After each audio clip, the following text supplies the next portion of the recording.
So with the oil now flowing from the Libyan opposition, do you agree with those who argue that this is what the U.S. had always wanted, to get its hands on the country's oil reserves? I think in the mainstream media, that's a popular talking point.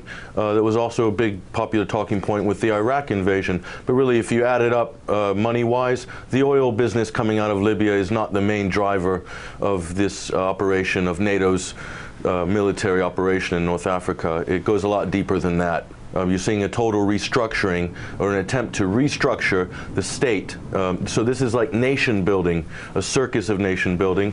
The rebels have drawn up plans way back in March to have their own oil company, now the Arabian oil company, to replace Libya's national oil company, and their own national bank to replace Libya's 100% owned state bank. So a complete overhaul was already drawn up months ago, which shouldn't surprise anybody who's been following this story.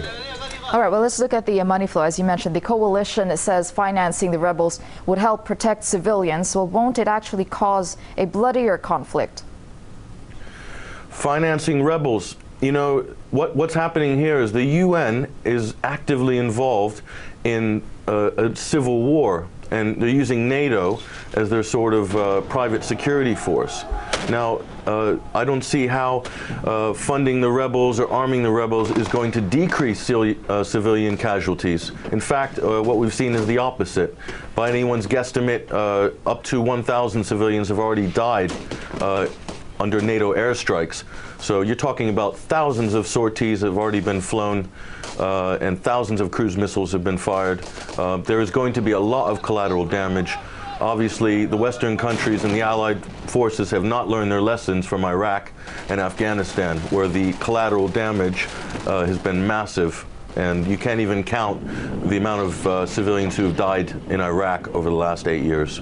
Okay, now let's talk about more about the opposition. The U.S. sees the Transitional National Council in Libya as a legitimate authority. So they buy their oil, supports them with money, and fights their war. But why does Washington stop short of officially recognizing the Libyan opposition?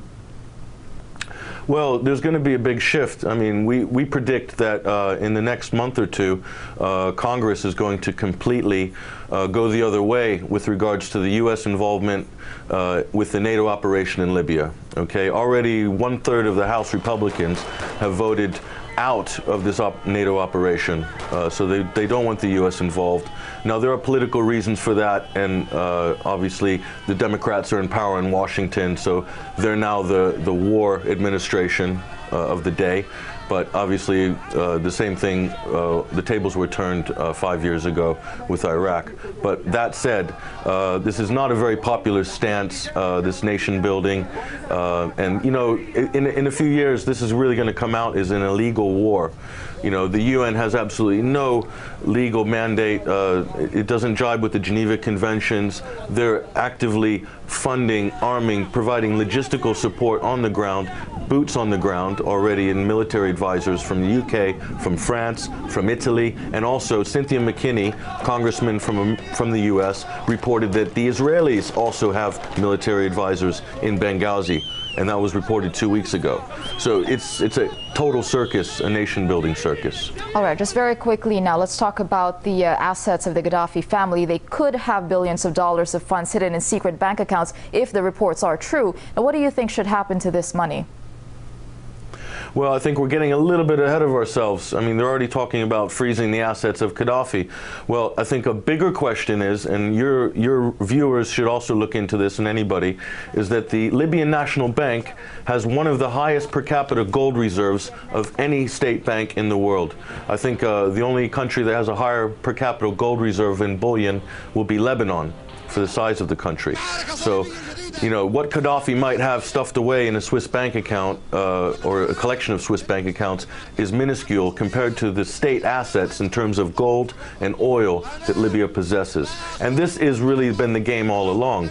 You know, it's about converting this state, this nation, into a more privatized, more globalist, to come under the globalist umbrella. So a complete refurbishment of Libya, and also it's a beachhead on Africa for the European and the Anglo-American countries Libya is the only country that voted not to join AFRICOM, which is the U.S.'s Strategic African Command project, which is a child of the Project for a New American Century. It was started under George Bush.